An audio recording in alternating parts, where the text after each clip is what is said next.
Good evening, everyone. Today is Wednesday, December 14th, 2022, and we have yet another meeting of New Jersey Electric Vehicle Association. Our agenda is pretty packed, and we will start with a very special guest, with Mark Warner from Gable Associates. Mark has been involved with electric vehicles and renewable energy for a long time. So let me pull up the bio. So Mark Warner is a vice president at Gable Associate with focus on developing market-leading clean energy policies and supporting clients implementing advanced energy projects. Mark is currently focused on the emerging electric vehicle market and is a recognized thought leader in EV market development policies and utility-sponsored EV programs. These efforts benefit from in-depth activity across 10 different states with detailed work such as program design, expert witness testimony, and real-world charging infrastructure development initiatives. Mark leads the research and policy development work for Charge EVC in New Jersey, including work to pass the recent landmark EV bill. Mark previously served as the Director of Energy at the Sustainability Institute at the College of New Jersey and Sustainable Jersey, building on over a decade of experience running one of the first solar energy companies in the Garden State. Other key focus areas include renewable energy, especially solar, energy master planning, energy storage, and microgrids. So Mark, take it from here. Thank you so much, Stan. Good evening, everybody.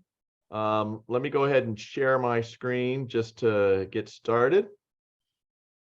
Can you see that, Stan? Yes. All right. So good evening, everybody. It's a pleasure to be with you again this evening. I think I gave a kind of a talk similar to this, roughly 2 years or so ago. So a lot has happened since then. So I'm happy to be invited back this evening again. So thank you, Stan, for the invitation. Our goal this evening is really to walk through some recent developments, some recent updates on what's been happening in New Jersey, and a little bit of a preview of what we're expecting some of the top priorities are going to be over the next year or two. And then I have this thing that I do where I address some really common questions that come up from folks who aren't necessarily familiar with EVs. I know this audience is very EV knowledgeable, but I thought I'd go through some of those to share what at least my observations are about some of those questions, and I would certainly be interested in input from this knowledgeable group of folks, because it's all about addressing questions from folks that aren't necessarily familiar with EVs yet. So we'll get to that at the end. My goal was to try and do roughly 20 minutes or so of presentation and then have time for Q&A and discussion towards the end. So with that in mind, just very briefly, as Stan mentioned, I'm a vice president with Gable Associates. We are an energy consulting firm. I lead both the team that does energy projects for customers, as well as a lot of the firm's EV work. And in particular, I was one of the co-founders with my colleagues Pam Frank and Steve Gable on Charge EVC, which is a stakeholder organization that the common thread is it's stakeholders that share an interest in accelerating and expanding EV adoption. And so I'm really here representing the work that both we are doing in the space, as well as what Charge EVC has been doing. So just as an introduction, if we step way back for a second, if you sit and read the trade press every single day, there is a massive amount of change going on in the automobile industry. For those of you that are at least as old as I am, times they are a changing. There's just a song that I'm sure would be popular. But Mary Barra, who's heading GM, she said a couple of weeks ago that their goal is to develop vehicles that where there would be no more crashes, no more congestion, and no emissions. But when you think about that, that's a stunningly different transportation environment than what we have today. And the reason that that's just not hyperbole is because, one, we are now developing vehicles that are connected to the internet and to other networks, and that are continually talking to each other. So not only does that mean more services within the vehicles, but how could vehicles be safer, for example? How could congestion be reduced, for example, if all the vehicles are now talking to each other? Similarly, as I'm sure many of folks on this call have seen, there's a lot of work underway to develop self-driving vehicles. That's still very much early stage, but over the next decade or two, we will likely see much more in that space getting into the market. That's a profound change. And then, of course, our main topic this evening is the transition from fueled vehicles to electric vehicles. Just those three things are massive transformations in one of the largest industries on the planet. Even if only one of those was the only thing going on, it would be huge. But in fact, we've got all three of these happening at the same time. And then in addition, the industry is restructuring itself. So there are really profound changes in, for example, the labor content that's required to produce and maintain vehicles, the degree of standardization that can be accomplished across different models. Where the industry is now looking at profoundly different ways to approach how they do the business of building and servicing cars. So all of those are happening at the same time. There's more change going on, in my view, now in the automobile industry than there was 100 years ago. So what we're going to be focusing on this evening, though, is the subset of that related to electric vehicles. But I think it's worth noting that everything that we're talking about electric cars is happening within a broader context of massive changes within the transportation industry. So let me cover a couple of really basic things that really I don't think are needed for this particular group, but I just wanted to comment on some of them, at least from my perspective, on how to think some of these things through. I think probably anybody on this call could give a really nice 20-minute spiel about why we care about electric vehicles. Why do we think they're a good idea? Obviously, there's reduced emissions and all the benefits that result from that. We've done a lot of work on that, and the math is that electric vehicles are roughly 80% cleaner, even with the current generation mix, and that actually gets better as we use more and more renewable energy. I highlighted public health risks here because certainly reduced emissions is part of our strategy for reducing climate change impacts. But the reason I highlighted this is that folks are not talking enough about how reducing emissions is also a public health initiative. It doesn't get talked about much, but we are in a public health crisis in many places in the world, including in this country, because of air emissions. My friend Peg Hanna has been working in that space for a long time, and it's easy to forget that there are really huge public health benefits to cleaning up the air, especially when you get into replacing diesel and things like particulates and so on. So reduced emissions is really important, not just for climate change, but also for public health reasons. Everybody on this call is very familiar with the lower operating costs from fueling with electricity rather than fuel. There is, for years I've been talking about the strategic value of not depending on petroleum anymore, and we're seeing that play out globally right now. The folks that supply the petroleum have started using that to bully other folks, for example. So there are really, really profound global consequences to eliminating the use of petroleum. A world without petroleum is a world profoundly transformed, and mostly in a good way. And then there are some other benefits associated with safety, associated with addressing inequities that exist in the market, especially in the transportation space. And there are economic development opportunities here as well for charging infrastructure and other things. So the main reason I included this slide is that, again, I know everybody in this call can probably recite this list as well as I can, but I think moving forward, our challenge is to keep emphasizing these points, but make sure that everyone understands how broad the benefit impacts of electric vehicles really are. A lot matters in just how we talk about things. Charging technology, when I do public talks, I talk about this a little more because this is something, you know, most people who are not yet EV owners don't understand. But everybody in this call understands that there's lower level AC charging, lower powered AC charging. That's where the majority of the charging is going to be done, especially overnight at home. And then there are higher powered, typically direct current fast chargers that provide, in essence, the equivalent of the gas station experience, but for electric vehicles. You don't need to go nearly as often because, as we all know, you're going to leave your home every day with a full tank, or most days with a full tank. You don't need that public charger very often, but when you do need it, you really need it. And so one of the points that we've been emphasizing for policymakers especially is that this charging technology is an ecosystem of different kinds of charging that's used by folks in different ways, and we need all of it. So some of the challenges, as I'll talk about in a moment moving forward, are how do we make sure that everybody that wants to buy an EV can really get access to a routine charging solution, either at home or at work or someplace nearby? Because if you live in an apartment building and your landlord is not down with installing chargers, you're sort of out of luck. So how do we make sure that everybody in the state can participate?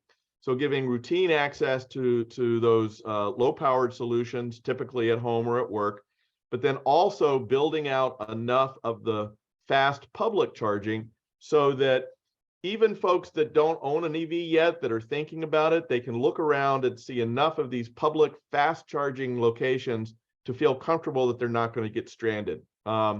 We know that there's a lot more public fast charging now than there ever was before. And yet, you know, if I talk to 100 people about buying an EV, 99 of them, the first two things that'll come up are the fact that they cost more and that there isn't enough public charging. There is a fair amount of charging, they're just not aware of it, but still we need to make sure that it gets out to the right places. So as we're thinking about charging technology, you know, moving forward, you need to figure out how to make sure that everybody that needs it can get it at home or at work, and then to build out enough of the fast charging in the right places that range anxiety is really not an issue anymore. And that really leads to the next slide. One of the things that I find is surprising to a lot of policymakers is we all have this very simple model in our mind of when we need to fuel up, we just go to the gas station. That's it. Everybody buys their gas at a gas station. But charging is going to be more complicated. There's going to be a full ecosystem that supports the charging that folks are going to need. What this chart does is talk about some of those segments. So you've got residential charging at home or in a multifamily setting. Turns out that use case in multifamily is very similar to what would happen in hotels, for example. You've got what we think of as semi-public chargers. So chargers that are for use by employees at work. They may not be for use by the public, but they serve a significant group of authorized users. And then similarly, chargers for fleets. You know, roughly 19% of the light duty vehicles in New Jersey are within a fleet. So there's going to be a lot of electrification happening within fleets, and the charging use case for those fleet scenarios is very different. And then you have public chargers, whether that's more local chargers like at retail outlets, at the local grocery store, town centers, and so on, up to very high-powered fast charging that would be along travel corridors. So the point is that this is a large, complicated ecosystem. There's a lot of different entities involved in building this kind of infrastructure out. There's different use cases, different economics, different technologies. So it's a little more complicated than just how do we build something like gas stations. We need to understand that it's a full ecosystem with a lot of different market participants and understand what it's going to take to grow that kind of environment. So with those basic ideas in place, let me walk you through some recent statistics. This visualizes the sale of new plug-in electric vehicles. So just to clarify, for this talk, I'm talking about plug-in vehicles. That could be a plug-in hybrid vehicle, or it could be a pure battery electric vehicle. We're not talking about old style hybrids like a Prius that don't have a plug, but any vehicle's got a plug where they get all or the majority of their energy from the grid or from an electricity source. That's what we're really talking about here. So when you'll see charts around PEV, I'm referring to plug-in electric vehicles of any type. So you can see that New Jersey has benefited from fairly strong growth over the last couple of years, and even last year, at the tail end of the pandemic, when the global supply chain issues were starting to heat up, New Jersey saw 88% growth year over year, which is really stunning. Last year, we reached a couple of really important milestones. As of the end of last year, over 1% of all the light duty vehicles on the road had a plug. 1% still a small number, but we spent the last 5 years with people complaining, holy cow, we're not even to 1% yet. So it's a small milestone, but the market's doubling roughly every 1.5 years. So it's 1% now. And the analogy I like to give people is that somewhere in around 1915, people looked around and said, oh, only 1% of the vehicles on the road are these newfangled horseless carriages. It's still predominantly horse-drawn carriages. Well, we know how that worked out. So the key number to look at is not what the absolute number of vehicles on the road is, but what the growth rate is, because that's what really suggests, what the rate of adoption is going to be over time. The other milestone we crossed is that when you look at the sales, over 5% of the light duty sales last year had a plug. And those metrics, the fraction of sales and the vehicles on the road, are really now growing fairly quickly in New Jersey. If you look at this in terms of how many vehicles on the road, this is a snapshot based on data from Peg's team on how many plug-in vehicles were on the road every 6 months since the end of 2016. You can see that we're sort of starting to get into hockey stick range. The last 2 months, or the two periods last year both demonstrated really strong growth. New Jersey is now one of the fastest growing EV markets in the country. It's either in the top 5 or the top 3, depending on exactly how you do that math. But one clear trend here is, if you look at the blue bars, those are the battery electric vehicles, the pure EVs. The red is the plug-in hybrids. And you can see that the battery electric vehicles are becoming dominant over time. So that map in the upper right, we mapped how many EVs there were per zip code in New Jersey at the end of 2016. And you could see that we were still many of these zip codes had one EV in it. So the chart at the bottom shows that exact same scale, but at the end of last year. So a snapshot 5 years later. And you can see that there's been a lot of change. We now have zip codes with over 500 vehicles in it. And we also now have at least one plug-in vehicle in every zip code where there are humans. So you'll see there's still some gray areas. Those are places in New Jersey where, believe it or not, there are no people that the government knows about living. So there really has been a marked amount of change over a 5-year period. And the key point here is that this is not something that's just limited to a small number of areas. This is something that's now becoming a statewide phenomenon. Many of you are familiar with some of the programs in New Jersey that have helped make this happen. There have been some long-standing market support mechanisms. Sales tax has been exempted for battery electric vehicles in New Jersey for a long time. Governor Murphy formed a cross-agency initiative called the Partnership to Plug In, which includes DEP, BPU, and EDA.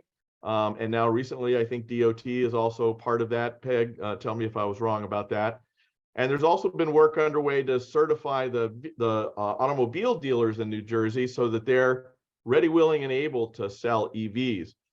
Now, in January 2020, we took a big leap forward because we were able to pass one of the most progressive EV laws in New Jersey. One of the biggest things that law did was that it set vehicle adoption goals.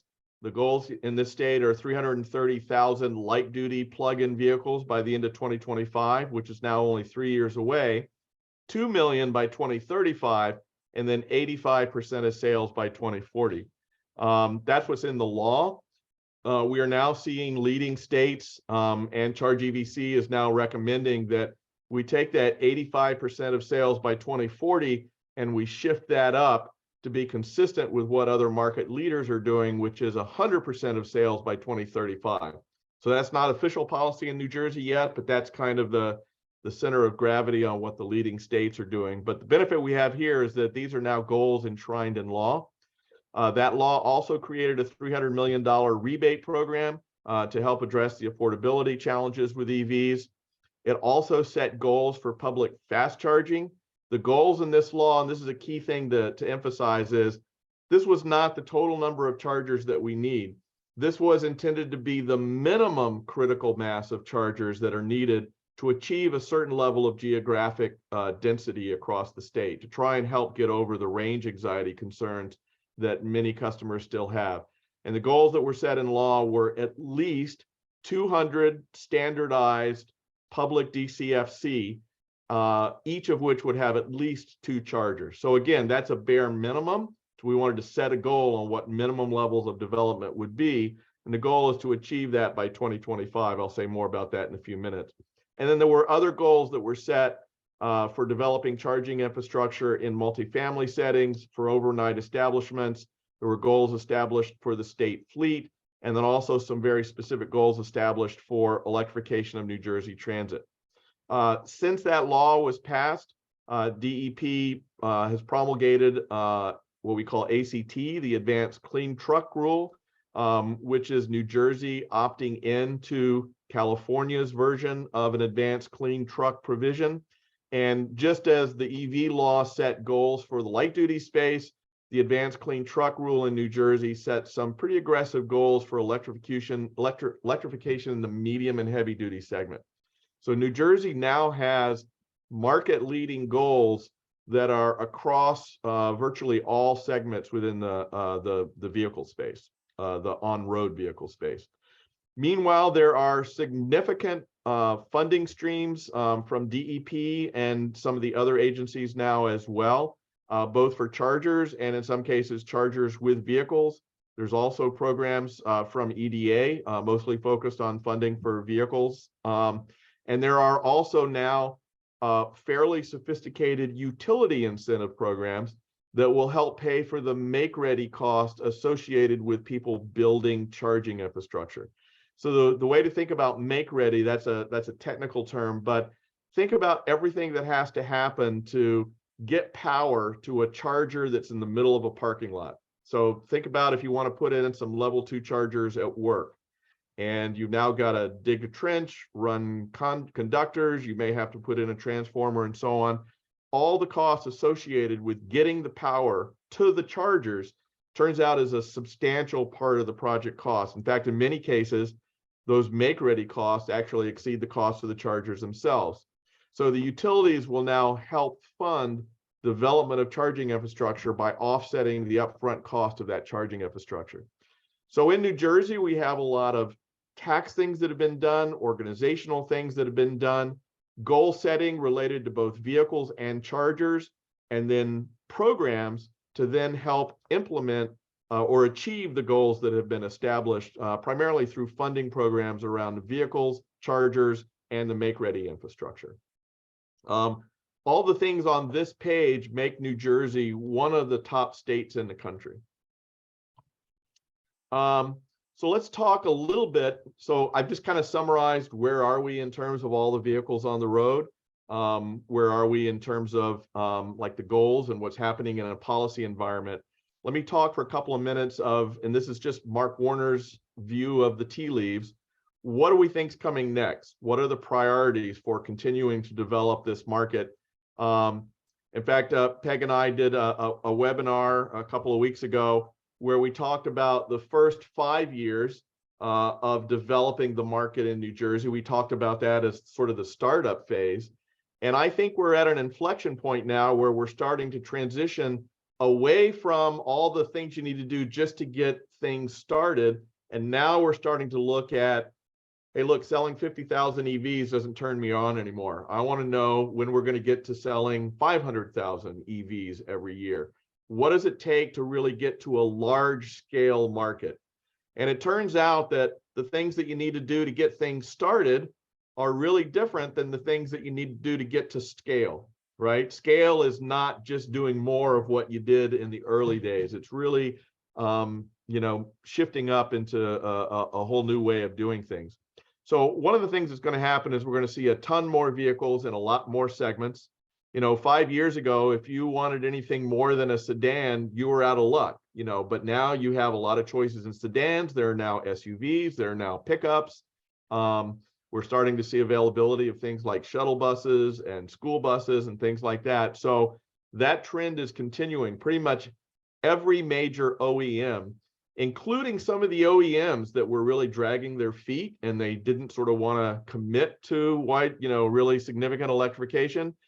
Even the folks dragging their feet are now saying, we're going to have 30 EVs on the market in 4 years, kind of stuff. So just the fact that there are more vehicles in more segments, covering every possible vehicle type, that will help create more adoption. In fact, I was just reading a study this morning, and they were trying to pull apart what are the different market factors that have led to the growth in EV sales. And one of the largest factors was the fact that there's just more vehicles to choose from, and that trend's going to continue. The other big priority in my mind is, even though a lot of progress has been made on more convenient, fast DCFC, we have more work to do there. Still, when you're talking to people who don't yet own an EV, they're thinking about buying an EV, one of their top concerns continues to be that they just are not comfortable that they're not going to get stranded on the road without a easy access to fast charging. So we have more work to do in that area. A lot of progress has been made. The map on the right page, the right-hand side of the page there, that's almost 2 years old. But just to kind of look at the progress that's been made, all the yellow pins there are the number of DCFC locations that complied with the EV law as of February 2021. And then the DEP funded a large program for corridor DCFC, and those are all the purple dots. So, that was, you can see that we only had a handful. And then just in the first solicitation for DEP funding, we're increasing the number of chargers by roughly a factor of 5. So we need to, and at this point, it's not just increasing the number of chargers. The primary issue is getting to better standardization, making sure that they're reliable, making sure that they're really convenient, and getting enough charging in the right places. So as a guy that does this math every day, I will tell you that if you just look at the number of vehicles on the road, number of electric vehicles on the road, and figure out how many chargers do we need to support that number of vehicles, we already have more than enough chargers to support the vehicles on the road. The problem is that we don't have them in the right places yet. So if you're in the southern half of the state, for example, you don't have many options. So the real challenge is around standardization, convenience, and then getting to the geographic coverage that's needed to make people comfortable. And I'll talk more about that in just a second. There's additional work going on for new programs with all the state agencies. I'll say more. And the next bullet here actually is huge. So as all of you, I'm sure, are aware, there were 2 really significant federal pieces of legislation done over the last several months. One of them was the Bipartisan Infrastructure Act. That act set aside significant amount of money, literally billions of dollars of money, to build out charging infrastructure in the U.S. So you'll hear people talking about NEVI. NEVI is the federal funding that will help build out funding in public fast charging infrastructure in New Jersey. That's going to drive a lot more development on top of the momentum that's already underway. And then more recently, the IRA legislation also set aside other sources of funding, including some new tax incentives that are available for folks that are investing in charging infrastructure and vehicles and so on. Both of those are going to really profoundly upshift vehicle adoption and investment for both vehicles and charging infrastructure. It would be hard to overstate the impact of the combination of the programs that are already underway in New Jersey and continuing to evolve, as now supercharged by the federal dollars that are starting to flow. Now, we have a little bit of an advantage here because New Jersey was actually ahead of a lot of states in things like developing public fast charging. So the federal goals were actually not as stringent as goals we already had in the state. So the advantage we have here is that we can use some of the federal funding to meet the federal goals, but then also use it to help meet some of the state goals, which are in fact more ambitious. And that's at a very high level, kind of the 1-2 step that is being planned for how to use that federal money. There are also a set of what in my mind are kind of specialized initiatives around certain segments. One is all the work associated with electrifying New Jersey transit. That's kind of its own special case. There's a lot of work starting to happen there. Electric school buses are a really big segment of particular interest to many people. When you think about it, the dirtiest place in the state is the back of a school bus, and we put our kids there twice a day. So, and those school buses are driving through our communities where we live and so on. And so electrifying school buses is huge from a public health and equity perspective, in addition to reducing operating costs for our school districts, which is always a goal. There are about 10,000 school buses in New Jersey, but there are challenges. Those buses cost a lot more than a traditional vehicle. They're not familiar with what it's going to take to build the charging infrastructure and so on. So there's a lot of work that's now starting to gear up to put the programs in place that'll help us electrify the school bus segment faster. And then meanwhile, I would say that New Jersey's got about a 5-year history on electrifying the light duty vehicle segment. And as I just mentioned, it was just this year that the DEP promulgated the equivalent rules for the medium and heavy duty segment, and that segment is now starting to heat up.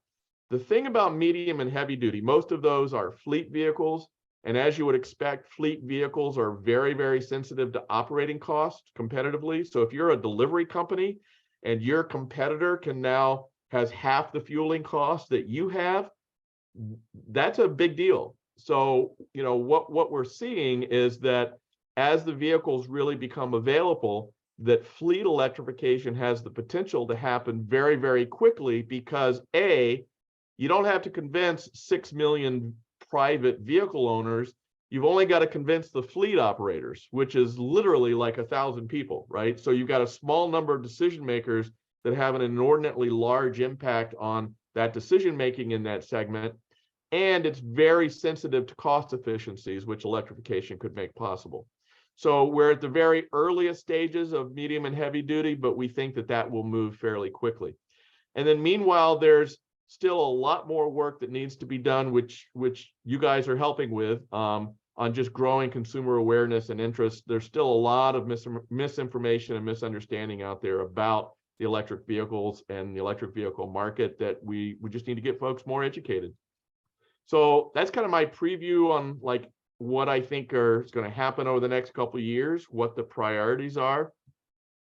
And let me just kind of run through quickly what some of the common questions are. I'm not going to spend a lot of time on this because you guys could probably answer these as well as I could, but these are the questions that seem to come up a lot.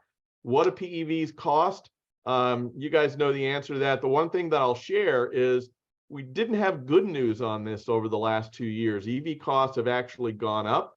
The average cost last month, according to Kelley Blue Book, for a traditional light-duty vehicle was $48,000.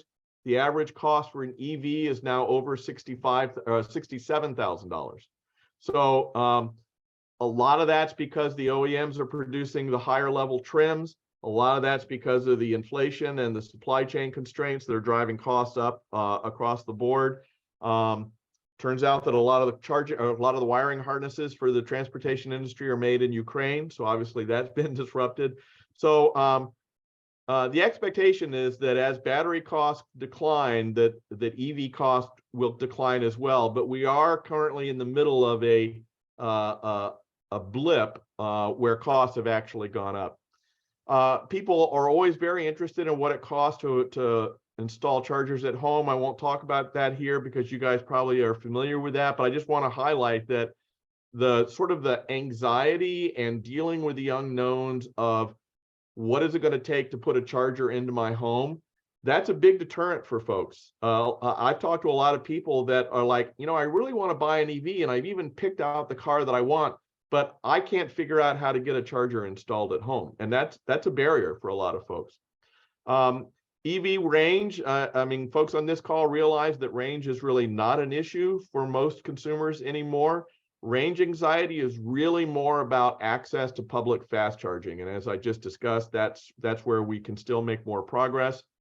A lot of questions starting to come up more now about the life cycle of these vehicles, in particular, how well are the batteries holding up? Short answer is the history is that the batteries are lasting longer and retaining more of their charge capacity than had been originally expected. But having 80% after 8 to 10 years is a pretty reasonable assumption now.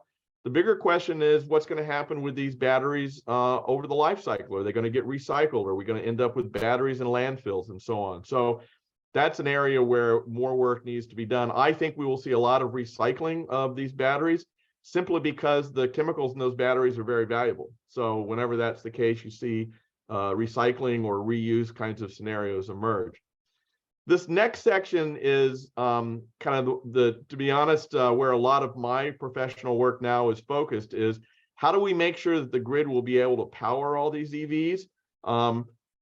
If we look at, we've modeled out, what would the load on the grid look like if 100% of the vehicles on the road were electric? Somewhere between a 30 and 50% increase in electricity consumption. So that's a big hit on the grid. Now, the question as to whether the grid can handle it depends on when that charging happens, because it turns out that there are periods throughout the day where the grid is very underutilized. The utilization of the grid overall is only about 40%. Utilization of the grid from roughly 9 p.m. to 7 p.m. in the next morning is in the neighborhood of less than 10%.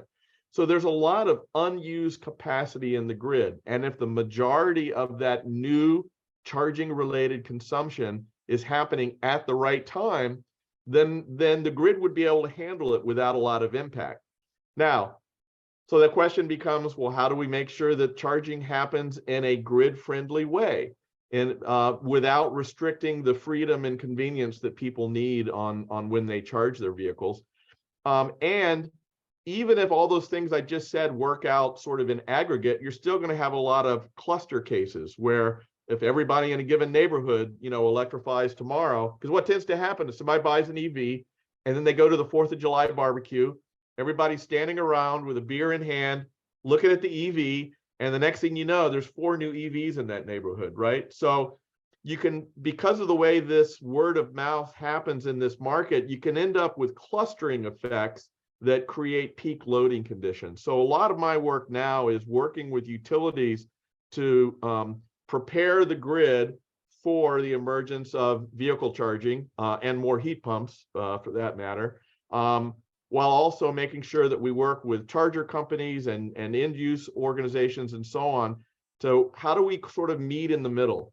How do we evolve to a point where most charging is done in a grid friendly way, and that the most optimal reinforcements for the grid are being planned in? Because it takes 10 years to plan a substation.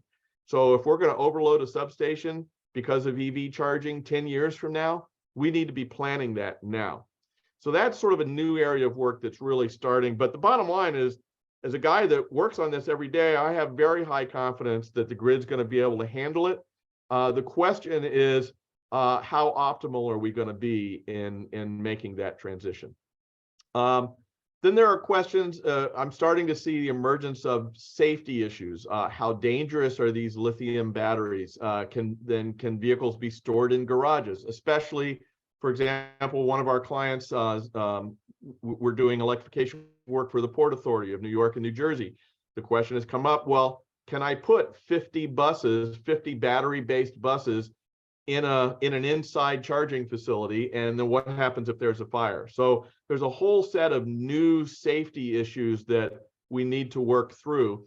And then the last one, I think, is a new opportunity in New Jersey as well, is how do we make sure that all the first responders, the paramedics, the police, and so on, have the training that's needed so that they know how to deal with EVs, when there are problems with EVs on the road. So, these are all areas where new work is needed, and most especially just a lot of socialization and dialogue and education, both for policymakers as well as potential vehicle owners.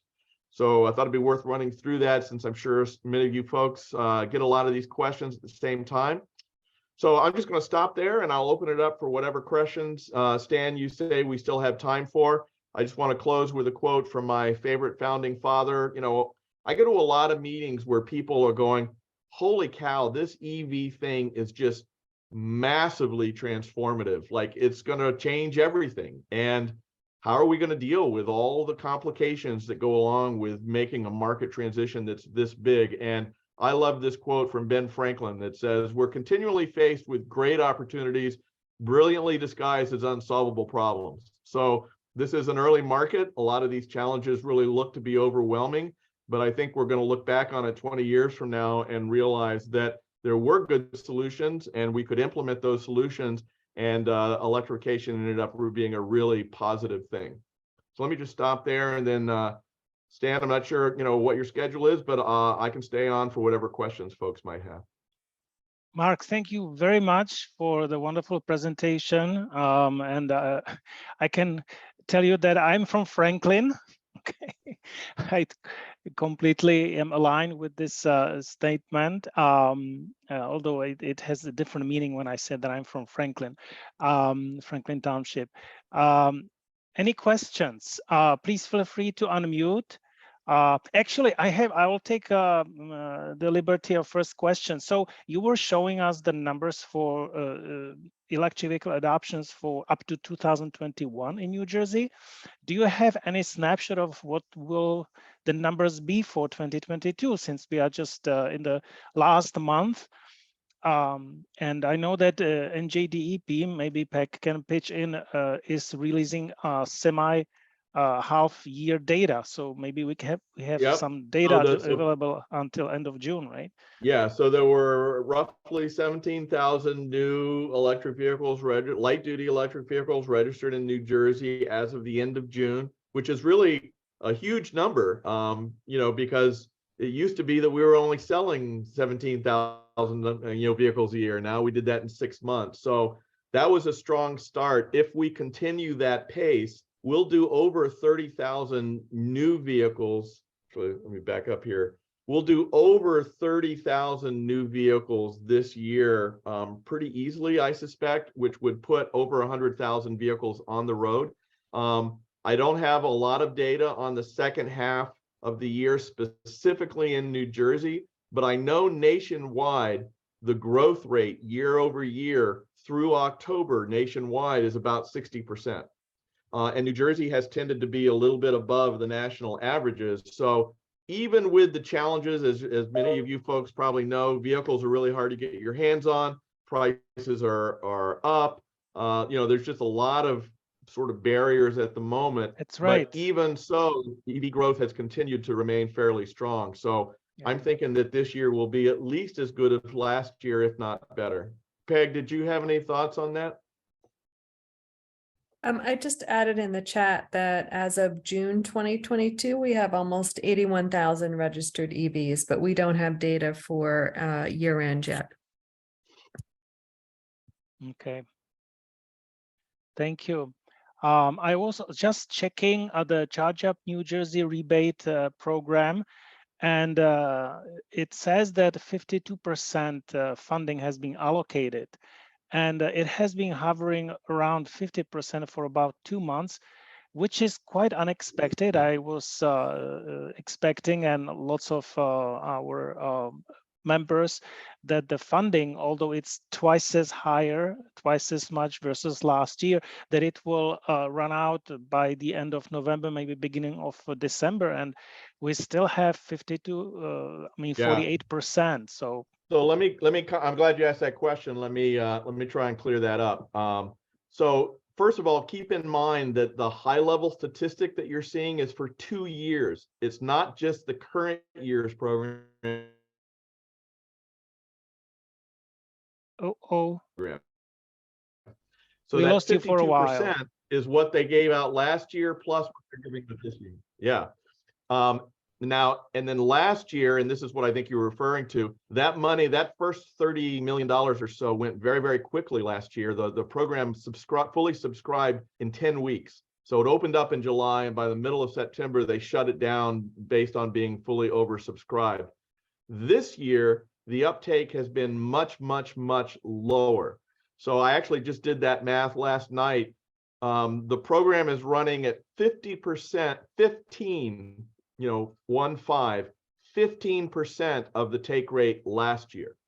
So the question is, why is the uptake so much slower this year than it was last year?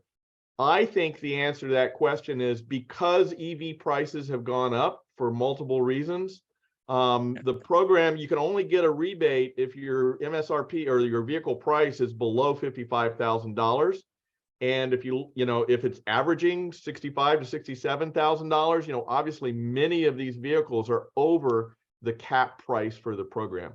So I think a reason that the uptake has been so much lower this year is a manifestation of the fact that pricing has gone up and is basically now priced out of the $55,000 cap. That would be the reason. And Teslas are also more expensive, as you mentioned. Specifically, Tesla is producing only the premium models, and they just are over 55K for.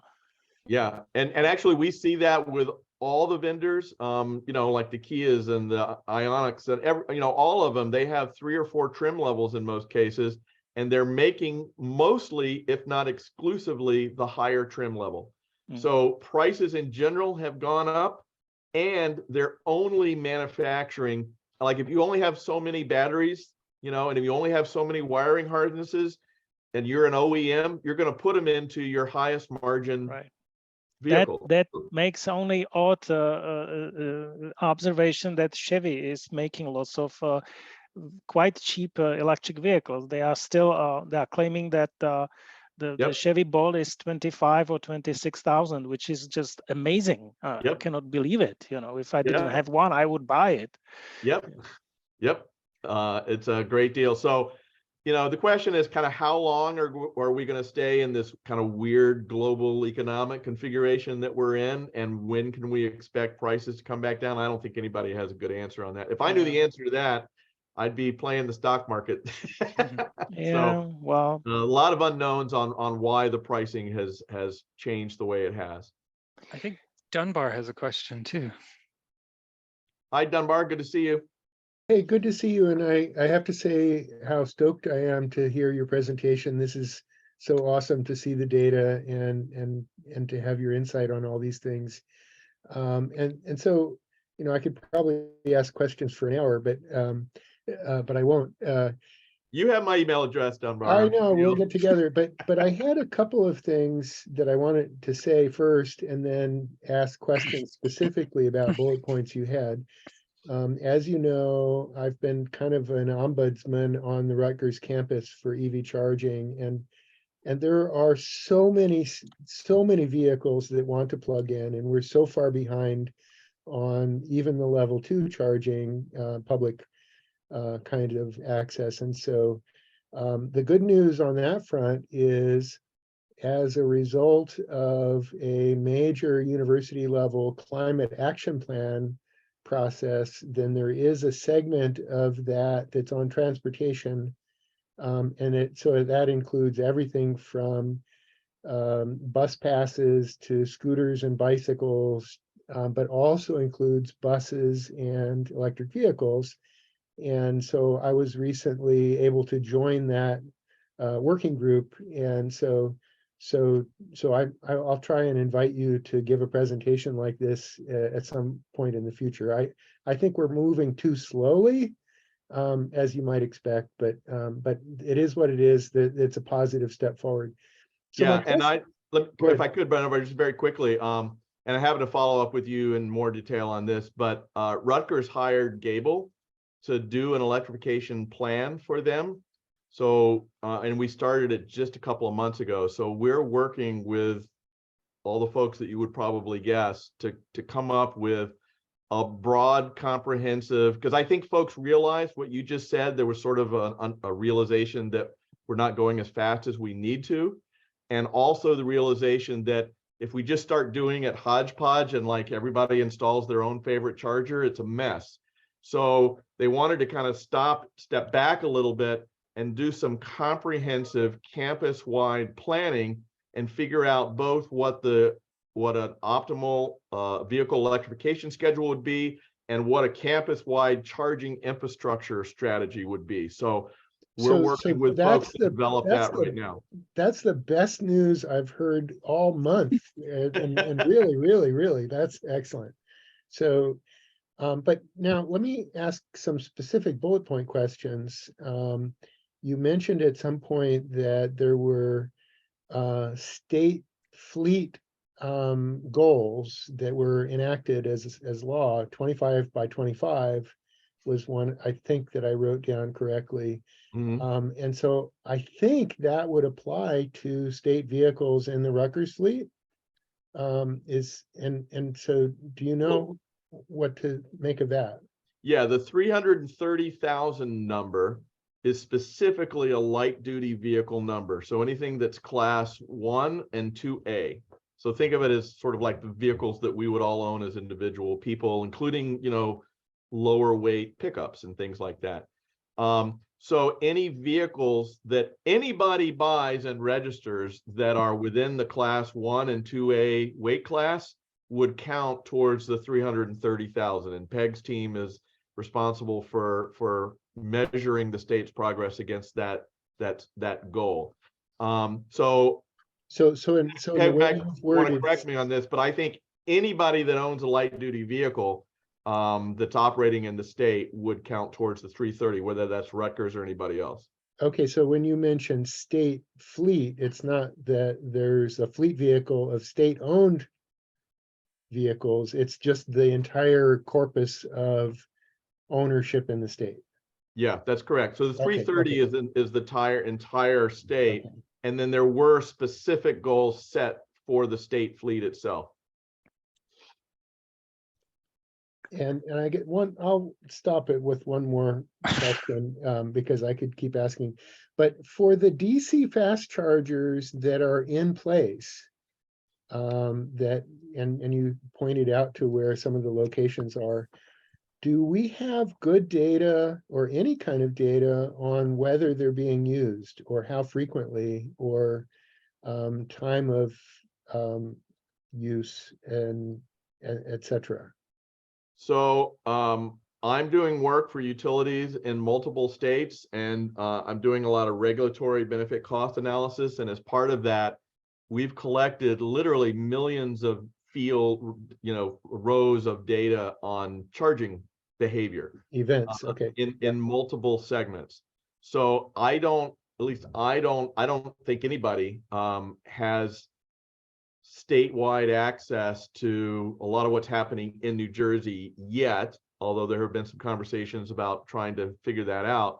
But I do have good data from other utilities in other states that I think are probably representative of what's going on in New Jersey. And it's interesting. Yeah, but and to the question that you asked, currently utilization on all public charging is very, very low. I mean, for this one utility in Maryland that we're working on literally right now, there are public DCFC chargers that average one charge every 100 days. So I mean, really, really low utilization, and that's really the reason that it's not being invested in faster. The reason you Well, see the and this clustering fit- in the state is that that's where the traffic is the highest, and that's where the utilization is the highest. The reason there's nothing in Southern Jersey is because the utilization would be very low. Well, and this fits with what you were saying in your presentation, that in fact, it's probably only necessary for people who are traveling a long distance that day and won't Right. be able to do enough from their own full battery status when they leave home. Right. And More than so- a battery's worth of travel in a given Exactly. day. Right. Yeah. Hmm. Okay, I'll stop there, and I do want to connect with you maybe later this week or next. So yeah, fantastic. Thank you. I have a question for you, Mark. Sure. Fairly new are bi-directional chargers. And I was wondering if policymakers are starting to talk about them. And I know that people like them both because they can use as like backups for home power and possibly also selling electricity back to the grid. Is there any discussion now in BPU New had Jersey about straw that? proposal recently. Yeah, discussion. Yeah. But I'll just leave. So, Mark. you know, so you hear a lot about V2G or V2B or V2H, and there's multiple permutations of it. So I think on my list of like what's coming next, I should add a bullet around bi-directional charging, because that is going to be kind of like a whole new element to this electrification phenomenon. And when you get into the details that I was covering a little bit about what the impact on the grid is, you know, whether bidirectional charging takes off or not has a big impact. And, you know, when you see the Charge EVC logo in the upper left, we came up with that like 5 years ago. But the net was that electric vehicles give you better travel, but if we do it right, it could also strengthen the grid. We can result in lower cost for all ratepayers, and we can result in higher reliability, better utilization of the public grid. V2G and bidirectional charging could be part of what really makes that happen in the real world. So there's huge opportunity there. Now, having said that, kind of two real world observations. One is the hype around V2G is light years ahead of the technical reality. All right. So if you want to get a bidirectional charger and you want to use it with a car that's actually certified to use that charger without violating the warranty, it's a very, very short list. Right. And so the real breakthrough is we need to see CCS-based bidirectional charging, and then vehicles that will support, you know, that protocol. That's virtually non-existent in the marketplace today. But in fact, I just on a call with a utility yesterday, I sort of put a stake in the ground and I said, I think next year is going to be the year where we start seeing basic technical feasibility on CCS bidirectional charging. So there is a huge potential here, but we need to understand that we're in the very early stages of that development, and we got to get through basic technical feasibility first. Secondly, utilities have no idea how to handle this yet. So if you think about, like, roll back 20 years ago, what did a utility have to do to enable net metering for solar, right? New inverters had to get invented. Then we needed standards for those inverters. Then the utilities needed to understand those standards and then accept them. And then the regulatory authorities needed to approve the utilities to accept those standards and so on. So there was a fairly protracted process by which that new technology had to get standardized, assimilated, and moved into a regulatory framework. We are right now in New Jersey, there is no interconnection method for doing V2G. There is no tariff that will compensate you for doing V2G with one fairly idiosyncratic exception. So there's a lot of work that utilities would have to do to figure out how to approve the interconnection of these bidirectional chargers and how to compensate people when they backfeed into the grid. And here's the problem. So let's just say that you want to do energy arbitrage. You want to charge your battery at 2 o'clock in the morning when you know there's a lot of power available, and then you want to discharge it at peak time the next day, right? But what you're doing is, as a retail customer, you're buying that electricity at full retail rate. Normally, when a utility buys back your electricity, they're going to buy it at the wholesale rate. So what that would look like is buying electricity at 15 cents and selling it at 3 cents.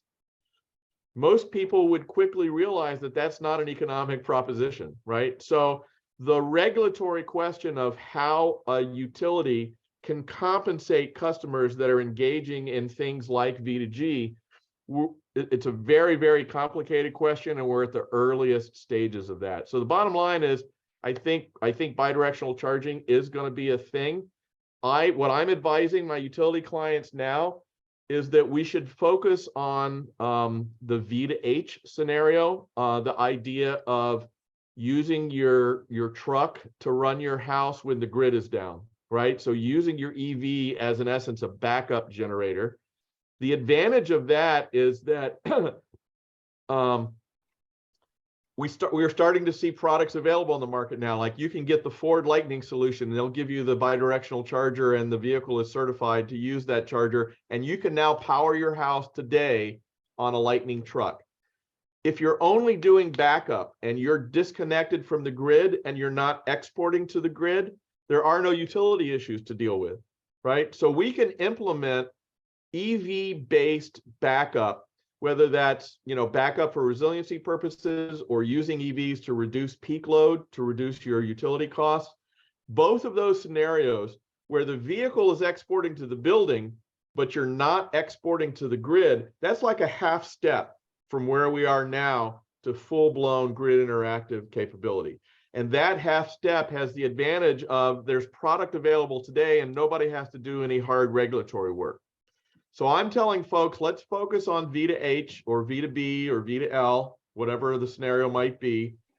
Let's figure out how to do some trial applications of that over the next year or two so that people can start learning the technology, just like we had to learn about solar inverters 20 years ago. And then that learning would then help inform how we go to this. Bidirectional charging. Okay. Stan, we can hear fine. I think it's you. Oh, really? I've heard like Yeah. 3 seconds was paused. No, it's all good. Did that answer your question? Yeah, actually, that was very good. Thank you. I have more questions. Up to Stan. Well, Yeah. but I just jump in. A couple of months ago, we had meeting, and I was sharing my experience with time of use program that I have now for the first year. I am under PSENG, and my off-peak electricity is 7 cents. It's a supply and delivery. Okay, 7 cents. And when I have excess of peak energy produced by solar system, the PSENG is buying it not for 3 cents, but for 5 cents. So I'm losing only 2 cents if I buy off peak and sell the peak, which is it's still a losing proposition, but it's getting close. Alex. Yeah, so my next question is for New Jersey's has a number of incentives, and one of them is a charger incentive. And you can feel free to punt if you're not the right person to answer this question. But I've been perusing the list of available chargers that are valid for this particular rebate, and it's terrible, right? Like it's a very short list, and they're all like the most expensive chargers, so saving money, this rebate, if you're interested in saving money, you're not going to take the rebate, right? You're just going to get a cheaper charger. Right. I just want to know if you had any insight into that, or why they can't seem to get more availability, longer things on the list. What's the problem there? So I have been involved in that intimately for several years. I'm not at liberty to talk about all the gory details about why it's kind of not quite what we would like. But the short answer is that a lot of the motivation for these initial utility programs was to get the data, to be able to understand charging behaviors. So the way those programs, the reason the programs were sort of justified from a regulatory perspective, and the reason the programs are designed the way they are, is that utility will help pay for your networked charger as long as you give them the data. The reason the list is very short is because it turns out that a lot of the charging companies either are not technically able to or are not willing to share the data. And I'll just give you an example. The Ford truck, by the way, the Lightning, if you get that bidirectional Ford charger, you cannot share the data from your charging with the utility. If you have a Ford truck with a Ford charger, you can't share your charging data with your utility. That's part of the license agreement with Ford. So the bottom line is there's a lot of that going on in the industry, and that's what results in the utility programs not being as broad-based as we might hope for. So that's a problem that's continuing to being worked on. Is this kind of like information is money kind of a thing, and everybody wants to make money off of it, and nobody That's utilities don't want to exactly pay? what it is. Yeah. Oh man. Okay. So I can add to that. I know that for the Rutgers installations, because we're experimental and low cost, then I've bought really cheap dumb units that aren't taking the data themselves. Then I've added a data logger behind it that's not part of the unit. And so I can measure energy use, but it's not with those approved units. And so I think from the state point of view, it's not that the data is valuable itself. It's data helps them make choices about what to incentivize in other ways in the future. So data has a value for policy direction, but it's not a financial value. And it's also helps with program design and optimizing program design and incentive levels and everything else. So as a guy that's been doing analysis on this in 5 years, you know, the charging data is really super important, especially as we want to get into the engineering depth of what the impacts on the grid are going to be. So we're now for the first time getting to the point where we have reasonable data sets that are beginning to be representative. And the bigger challenge is, to be honest, I think a lot of us are fighting the last war. What I mean about that is that today, you know, the world is that you take a box and you screw it to the wall, and then that box manages some functions, and then you plug your car into it. What's happening is a lot of that functionality is starting to move into the vehicle. So several of the utilities that I'm working with have just skipped trying to get data from the charger because that has proven to be a nightmare, and they're getting the data directly from the vehicles instead. So, and I think that once the GMs and the Toyotas and everybody of the world, it's like, well, why should I let a charger company make money off of my vehicle's data? We're going to see more and more of that functionality migrate into the vehicle itself. So at home, you'll plug your car straight into a 220 volt outlet rather than plugging it into a box that plugs into the outlet. Now, you still need a charger for public charging because you have point of sale functionality that has to get supported. You'll still see it in workplace applications because you have user authorization functions that need to be implemented. But for residential, at least, I think this whole question of data is going to migrate to, we're going to shift from how do we get data out of chargers to how do we get data out of vehicles, and then realize that that's actually much better for multiple reasons anyway. And then when these bidirectional chargers become more common, we're going to have to go through the whole thing again.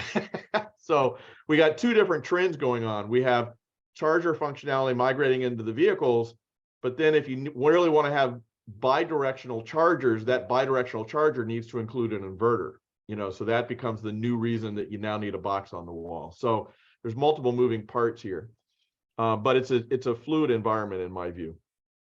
Crucial and Mark, changing.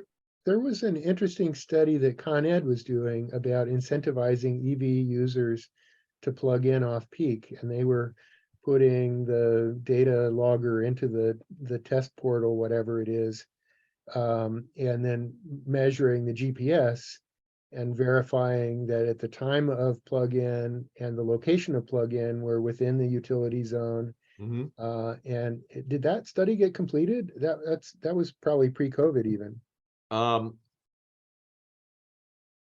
Let's see. I got to keep my utility straight here. I think it was Con Ed. Yeah, Con Ed was doing it, and there were several others. The vendor that was providing that product, there were some changes that happened there, and so a lot of those early programs didn't really get implemented the way that's a it had been shame. planned. But the case that you're mentioning is one of the first examples of getting data out of vehicles rather than getting it out of chargers. Yeah. And I like that because if I'm pulling the data from the vehicle, then I can get a complete profile of all the different ways that vehicle charges, not just, one particular charger's perspective. So what I really want to know is, for a given vehicle, how much does it drive, when does it drive, and how does it share its charging across charging at home versus charging at work versus charging at a public DCFC? I really want to know that breakdown.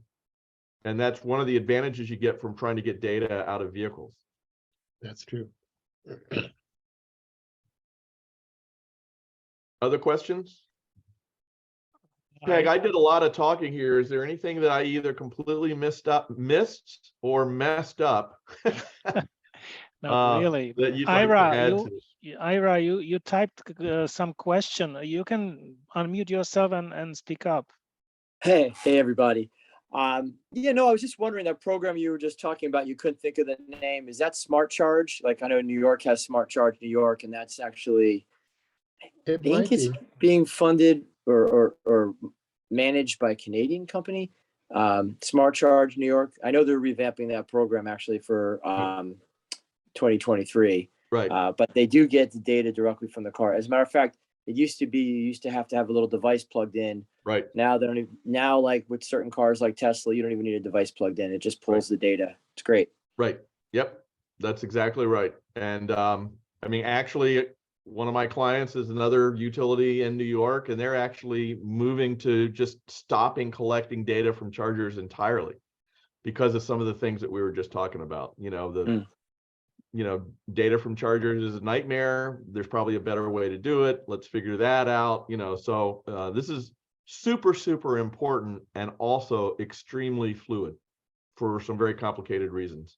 And this is also good news for the investors of charging stations, because the charge networks, they charge a lot for the networking fee. I know that Charge4 Network was the first company that was on the block, and I remember that they would easily charge over $1,000 per charger per year, and this is just insane. It's much better if we can pull the data somehow from the vehicle. Well, and so I'll give you the metric. I mean, you're hitting the nail right on the head. A utility, when you think about it from a utility perspective, the primary function of that charger is metrology. It's to meter the charging transaction. You want to know what that looked like. So a utility, this is a very rough number, but on average, utilities spend about $50 a year to meter your house. And the numbers you just quoted, Stan, are correct. In fact, some of them are quite higher, much higher when you think about maintenance and so on. By comparison, charger companies want to charge somewhere between $1,000 and $1,500 per charger to provide that metering function. So you're talking about the established practice in utility world today is $50, and what the charging companies want to do is $1,000 to $1,500 a year. That's just wildly out of whack. So, I mean, that's one of several reasons why the market is really evolving in multiple directions at once. Yeah. But the current structure really isn't sustainable for multiple reasons, in my view. So you mentioned that the utility is spending $50 for the metering, and it's $50 per year. For like the meter on the side of your house, for your standard, nothing to do with an EV, just your regular, how much it costs to track how much your house uses, $50 or less a year. A year, okay.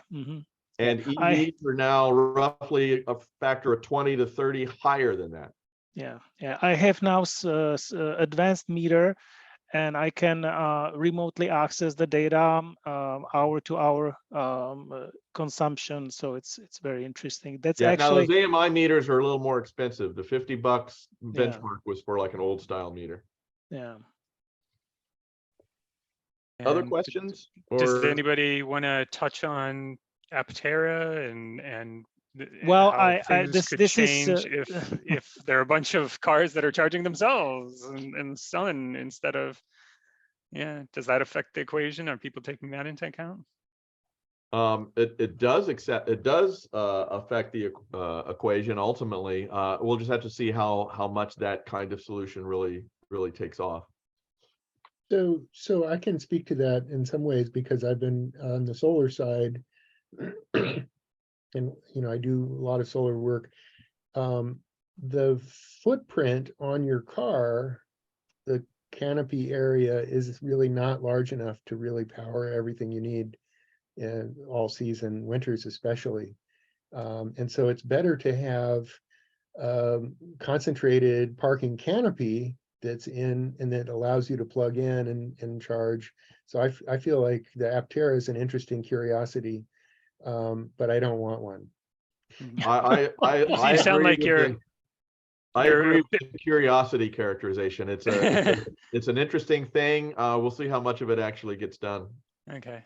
Well, Sounds like I they're can. skeptics Well, about I can what will account. actually get out of the cars in terms of range and that sort of thing. I'm ambassador for Aptera, so I'm great All fan, right. and I can tell you that I copy exactly Dunbar what you said. For a typical vehicle with aero drag of 0.3 and roof area that is sloping like this, it just doesn't make sense. You can get, if you are lucky, 10 miles a day. But because Aptera is so efficient with aero drag of 0.13, the solar coverage, which gives you 700 watts, is actually enough to give you up to 40 miles a day. And 40 miles a day is substantial. If you multiply it by 365, I mean, it's the maximum, okay? Yeah. In So Arizona, in the winter yes, time, it's sure. going to be maybe I 10 think or the less. issue with Aptera is that other than the people on this call or in my firm that would look at this from an energy efficiency perspective, a lot of people look at Aptera from a safety perspective. So, that's just are people, are Americans who tend to like big cars, how many Americans would be interested in that kind of vehicle? I think there are some. It's not clear yet, what fraction of the market would be. I can tell you as ambassador that they are actually testing or planning to test the vehicle as if it's a car, even though it's auto cycle. Yeah. Okay, so it will go through all those crash tests. It will have an airbag, even though it's not necessary. But I mean, you may think it's not, but they will have airbag. The vehicle will be developed as car.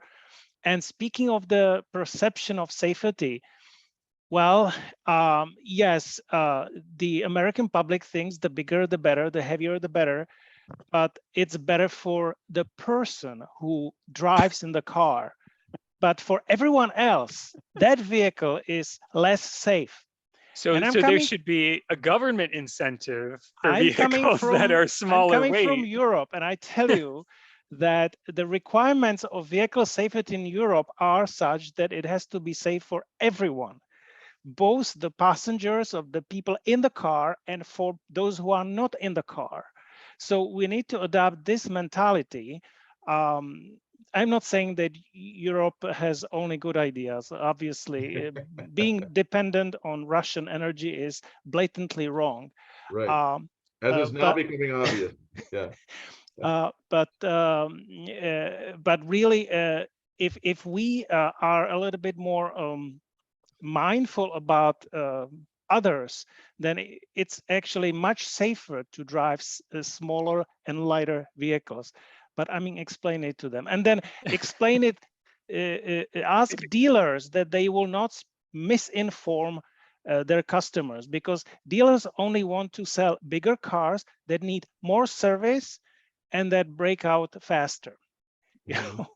And I think you have your own experience with dealers, but anyway, I'll just shout at this point. Yeah, no, I think it's very interesting, and I hope it does really well in the market. So at this point, we'll just see what happens. But I think it's cool. So when will I be able to test drive one? Well, if only you knew an ambassador for Aptera. I will tell you that I will be probably the first one to have Aptera, and it's going to be, well, if I'm lucky, a year from now. Okay. Great. Very cool. Very cool. So we can expect to see that at a drive event next year, if we're lucky. Yes. Okay, great. But I tell you that we want to show vehicles that are both new and old. The new are showing people what's up there to buy new, and the old serves as evidence that old electric vehicles are still in service, they are still usable, and that still hold value. That's very important message that we want to convey. Yep. All right, so I need to jump here shortly, Stan. So if there's any other either questions or just things that people want to talk about. We have to move to another point in our agenda, although I have to say that I have to skip on the policy work that EVA is doing for the next meeting. But thank you very much, Mark. It has been fantastic. Thank you for joining us, and wish you happy holidays, and hopefully we'll see you in January. You bet. Thanks for the invitation, and it's good to see you all, and look forward to seeing you all soon sometime. Thanks. Have a great holiday. I'm gonna bail. Thanks. Bye. So for everyone else, I want to go quickly through the next items on agenda. Only actually one item. I want to go through the chair report. I have on agenda the policy overview of what the EVA is doing, specifically with the IRA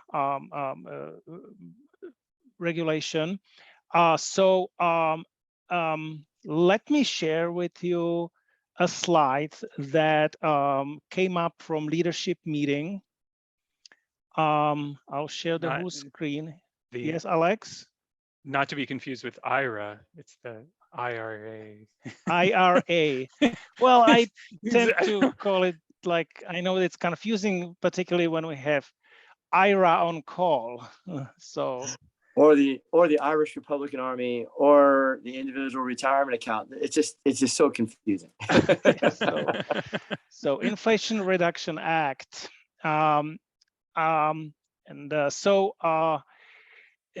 Please bear in mind, this is not my deck. This is the deck of the National EVA, but I want to go through certain things because I think this is important, that I essentially convey the messages that have been told to me to everyone in New Jersey.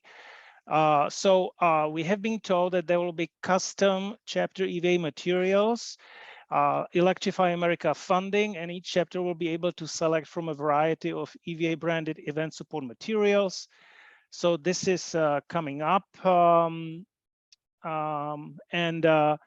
when we have event, I have some swag that is specifically for the EV owners.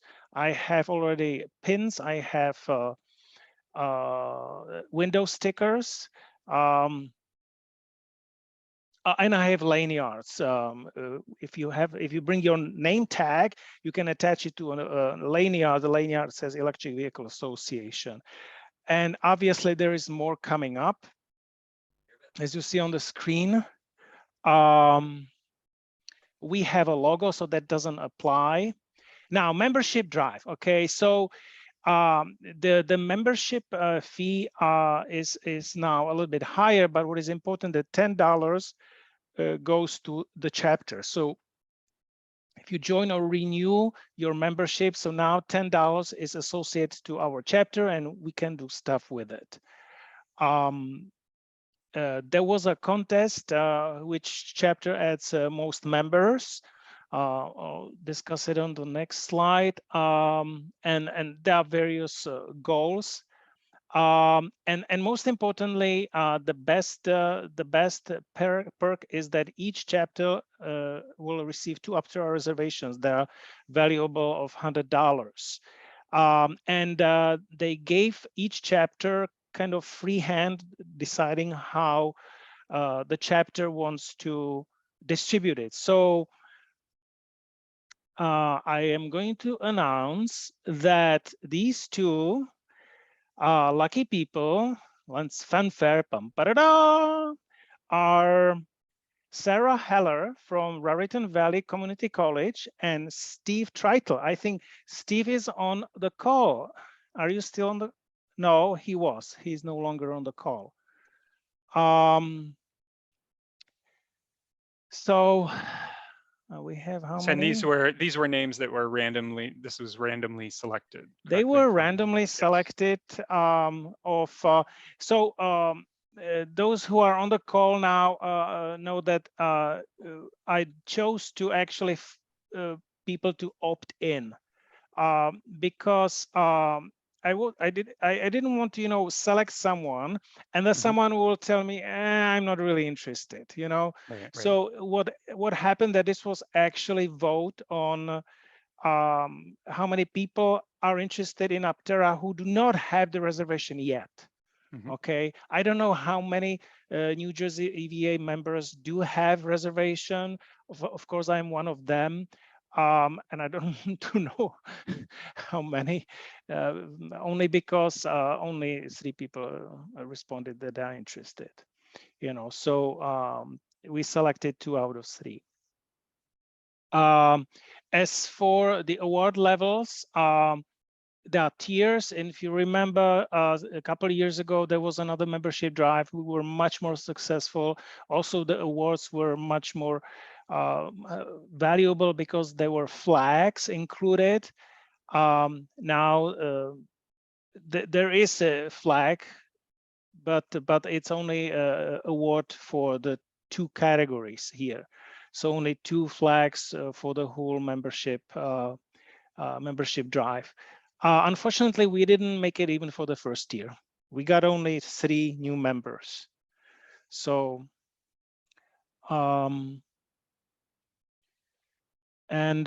here among the benefits, and I think I was discussing it in October, so I'm going to skip Blue Dot.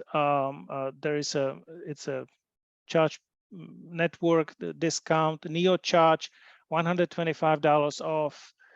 Recurrent, you probably already have that service. It's a free battery health monthly report, $10 value. And then we have funded events. It's a great opportunity for us. It's actually, if we need to add our events into EVA calendar. And the EVA calendar is through myeva.org. We need to have 70 events by April, not 70 for the entire United States, okay?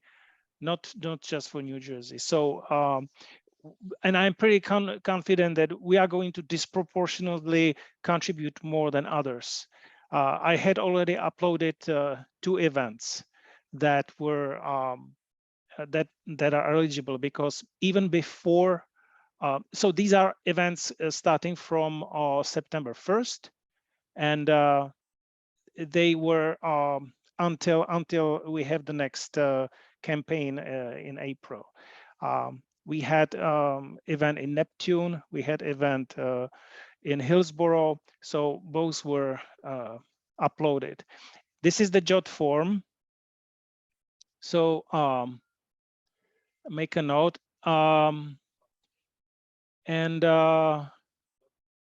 Yes, for every event, our chapter will receive $150, which is pretty nice.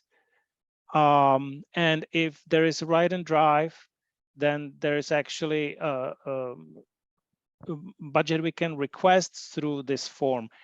Don't worry to remember those forms. If we have event like that, I will request it, but I have to be notified.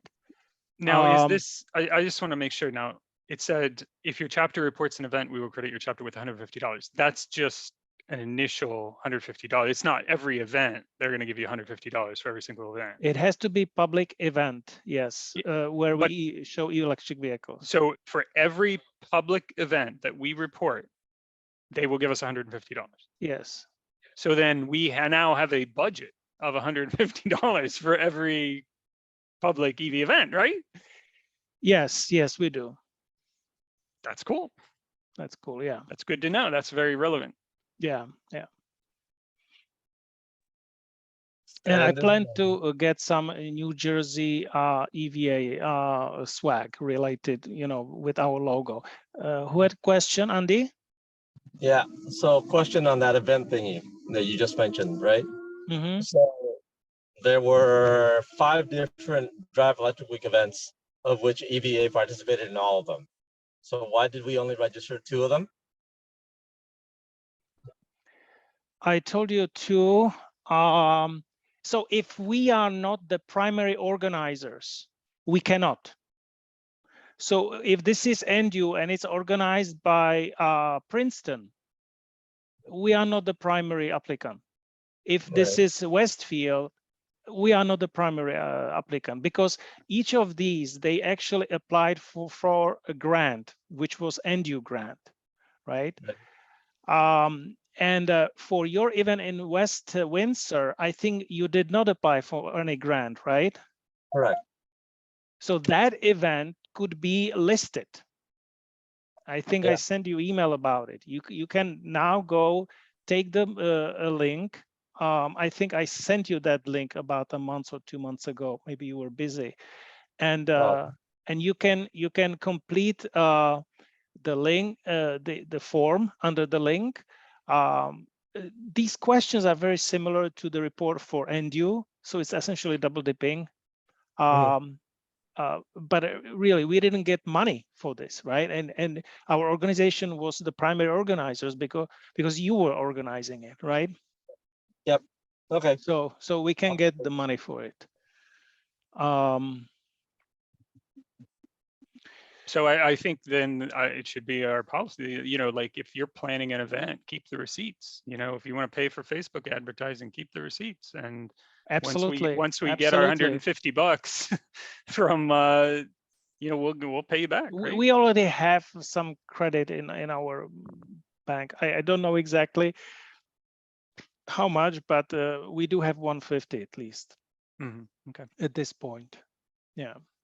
So the funded events, they suggest to make it bigger and better. Obviously open to the public, we already know. They need to have more than 50 people, 50 from the public, okay? Not 50 cars, 50 people, visitors. Yeah.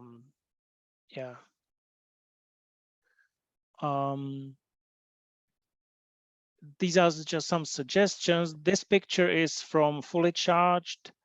What can be reimbursed? Advertisement, exactly, Alex, as you mentioned, the Facebook advertisement, marketing, even food, entertainment. I don't know, if we have music, but then that would be probably much more expensive. And if we have incentives for people to come, like gift cards or tickets, that can be also used as a reimbursement. Equipment, if we need foldable table, chairs, space rental, that's included. And anything that has EVA brand, it can be also expensed. Hey, Stan, it's Ira. When we did our event in Upper Saddle River in 2021, in the fall of 21, they came through with an awesome grant that really, it helped a lot. And we did get food, and we had like food trucks and stuff. It was unbelievable. You mean the EVA came through with grants, or who came through with grants? It was NDU grant. It was NDU, okay. Well, and it was 3,000. I forgot. Yeah, I think so. I think it was like 2,500 or 3,000, something like that. It was unbelievable. So we can just, if we have the organizing ability, we can just try to. Yeah. But remember that the 150 is for ordinary event. The special funding is available when they have campaign, like the National Drive Electric Week, and they have to announce that they did find the funding, and then you can apply and hopefully get it. It was a very easy process, and it really was amazing. Anyway. I'm surprised you are saying easy, because I remember those emails were exchanged that the reimbursement was kind of slow. The back end of it was bad. Yeah. The application process was very easy, and they were very willing to give us the funds. But you're totally right. The back end, we needed your help. Yeah. Yeah. So, you know, the requirements to prove the received is very loose, you know. But if you have expense like myself, so I need to be the one who approves it within the chapter. Okay. So if I have expense, then I have to actually find someone else from the chapter to approve it, and that's Alex. That already happened. But for all other expenses that are done by someone else, you know, I am the approver, and that's it. You know, so. Management, what is that? We can provide code for you to embed on your site that automatically selects your chapter when they join this. Okay, so this is, we already have that. Essentially, what they say that they can give us a QR code that directs people to a form that when they complete, they put their name, their email address and zip codes, and they become on the mail, and they get on the mailing list of EVA. We already have that. Okay, except that it doesn't go directly into MailChimp, it goes into Google database, and then I clean it up, and once in a while I upload it into MailChimp. So, oh, there were elections. I hope that you participated. This is over now. But there was also nominations for awards. I should have. Was it communicated to you, because it's now expired? I did nominate someone, but did you know that there was awards nominations? Silence. Okay, yes. I apologize. Yeah, I wanted to actually nominate the whole chapter, but I was swamped. I may ask Elaine whether I can still nominate us, because I think that we as an organization, we have done a splendid job, and we go above and beyond just EV shows. We do go to Board of Public Utilities public hearing, and we give feedback to the charge up rebate program. We partner with organizations, and we had first responder training, right? So, which actually Mark was touching. He was talking about it, and you know, we had one in Hillsborough that was for Somerset County, and now we are planning one for Hunterdon County. So, okay, next one. Yes, so there will be a national EVA annual meeting on January 28th.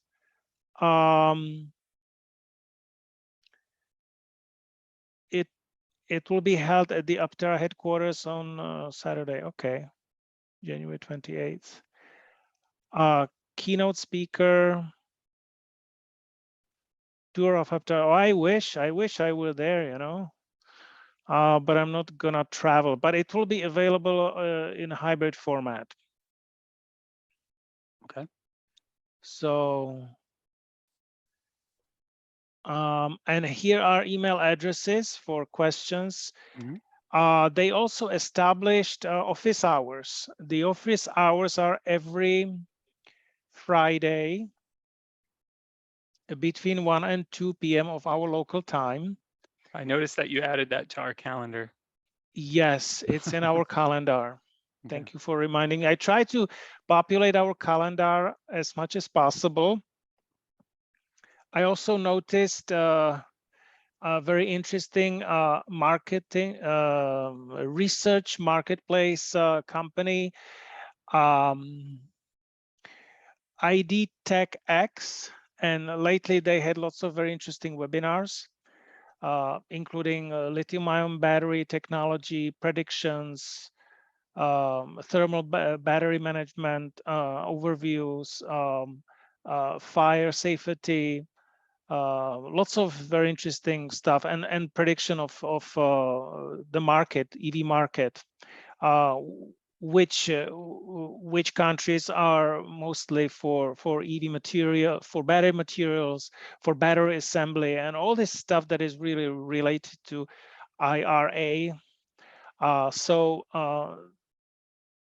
I put this into our calendar, okay? So you guys know how to access it, right? Mhm. I don't have it on the screen, but it is in all the emails. Okay, I think this is the last slide. So let me stop sharing, and I will skip on the other content. Since the winners of Aptera reservations are not here, I will notify them by email. I have already confirmed with Elaine that they have all the information by now, and they are going to communicate the codes for the winners, so that they can apply the codes. Okay, I'm going to stop the recording.